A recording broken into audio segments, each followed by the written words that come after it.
식혜 별곡 김사은. 친정에 갔다 왔더니 친정엄마가 자동차 트렁크에 조랑조랑 무언가 잔뜩 넣어주셨다. 팔순의 친정엄마는 골절, 관절염 등의 후유증을 껴안고서도 텃밭을 일구어서 몸 놀리는 것을 멈추지 않으신다. 상추며 부추, 파, 마늘, 고추 같은 작물을 자급자족하는 수준을 넘어 끊임없이 나누어 주시려 한다. 그 마음을 모르는 바 아니나 삼시세끼 식사를 챙겨 먹는 것도 아니어서 번번이 채소가 남아돌기 일쑤인데 시들어가는 채소를 버릴까 말까 냉장고에 들어갔다 내오기를 여러 차례 거친 후에 결국 음식 쓰레기로 분류해야 하는 상황이 오면 죄책감이 2배는 더 크다. 필요한 만큼 동네 마트에서 조금씩 조달해 먹는 것이 마음 편하여 친정엄마의 호의를 거절하기 일쑤이다 보니 친정엄마 요량으로 어느 때는 무슨 007 작전을 방불케 하며 슬쩍 자동차 어딘가에 숨겨두고서 집에 도착할 즈음 보물찾기 하듯 찾아보라신다. 용무가 있어 친정을 방문해도 엉덩이 묻히는 것은 잠깐이고 돌아갈 생각으로 마음이 바쁜데 오가는 여정은 왜 그리도 피곤한지 집에 도착해서는 나먼지 보따리를 챙길 엄두도 못 내고 베란다에 던져놓은 채 철포덕 쓰러지고 말았다. 다음 날 아침 정신을 차리고 친정엄마가 싸주신 보따리를 풀어보다가 기겁하고 말았다. 상추며 부추, 미나리가 시들시들 몸을 비틀고 있었고 검은 비닐봉지에서는 냉동됐던 토란대, 고사리 등이 따뜻한 기온에 잘 해동되어 물이 줄줄 흐르고 있었다. 특이한 것은 노란 형태의 젤 같은 것이 흐물거리고 있었다. 도대체 성분이 구별되지 않아 친정엄마께 여쭈었더니 호박 삶은 것이란다. 친정엄마는 작년부터 늙은 호박을 주고 싶어 하셨는데 늙은 호박을 어디에 쓰랴 싶어서 고사하던 차였다. 딸의 의사는 안중에도 없고 순전히 친정엄마의 넘치는 애정으로 주렁주렁 일거리들이 딸려왔다 생각되어 겁도 나고 한숨이 났다. 급한 대로 상추며 부추는 찬물에 담가두고 엄마가 주신 토란대와 고사리로 육개장을 끓이려고 냉동실에서 소고기를 꺼내었다.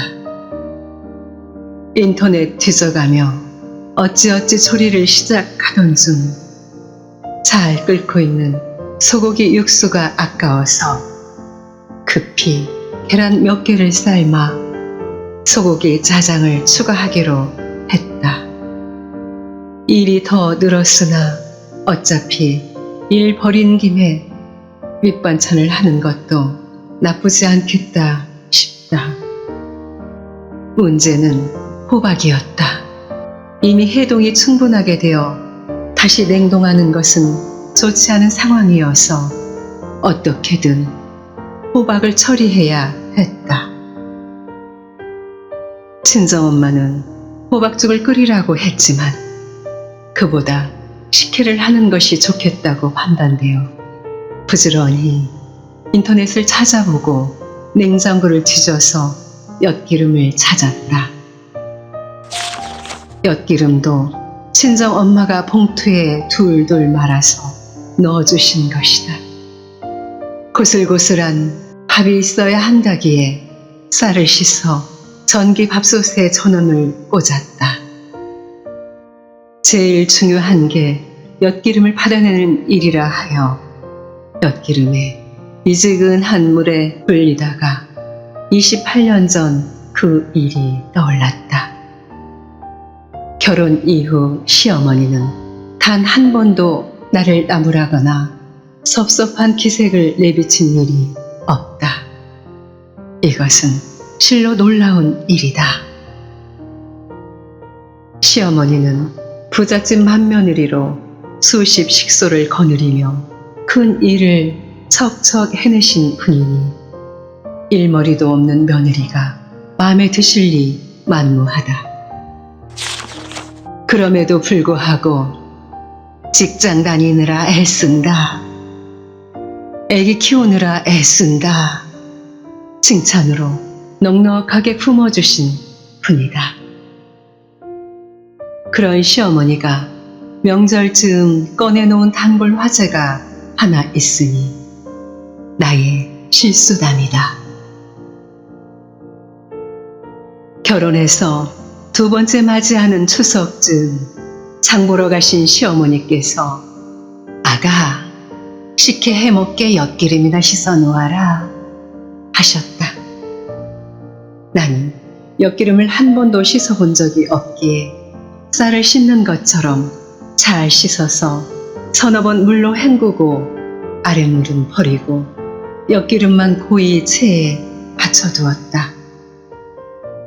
집에 돌아오신 시어머니는 아이고 엿기름 불려놓으랬더니 하시며 큰 웃음을 터뜨리셨다. 나는 영문도 모르고 해벌쭉 웃었다.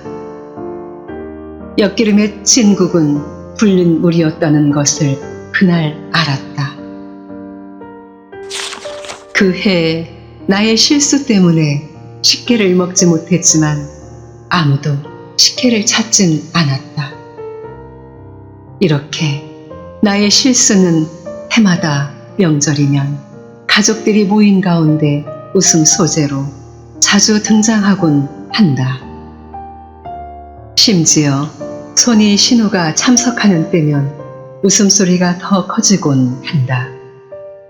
수십 번 우려먹은 얘기지만 되새길 때마다 더 재밌다. 시어머니가 이 얘기를 꺼낼 때 식혜 해먹으려고 엿기름 우리라고 했더니 국물을 싹 다 버려버렸어야 하시며 얼굴 가득 웃는 모습이 너무 보기 좋아서 나는 은근 나의 실수담을 자조적으로 고백하곤 한다. 그 후로도 식혜를 직접 할 기회가 없었는데 친정 엄마가 보내주신 호박이 녹아버리는 바람에 어쩔 수 없이 호박 식혜를 해야 했던 것이다. 심란하고 걱정스럽던 마음이 식혜가 발효되어 가면서 밥알이 하나 둘 동동 떠오를 때마다 신기하고 경이로움으로 바뀌었다. 들은 바는 있어서 설탕 대신 조청으로 맛을 내가면서 끓였더니 생각보다 괜찮았다. 남편에게 권했더니 고개를 끄덕여서 안심이 되었다. 피티병으로 3병이 담겼다.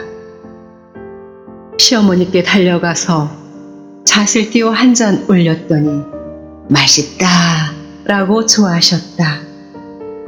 28년 전 엿기름 박박 씻어서 버린 추억이 소환되면서 너무 늦게 시어머니께 식혜를 대접한 게 아닌가 죄송했다. 한 병은 호박식혜 좋아한다는 지인에게 전하고 남은 한 병은 친정 엄마에게 드렸더니 먹을만하다. 아따 인자 철들었네 하셨다. 음식 칭찬 인색한 친정 엄마인지라 그 정도면 보통은 되는 것 같아서 기분이 좋았다. 호박 식혜가 만들어지는 동안 신기하게도 찬물에 담갔던 상추와 부추, 미나리가 싱싱하게 되살아났다.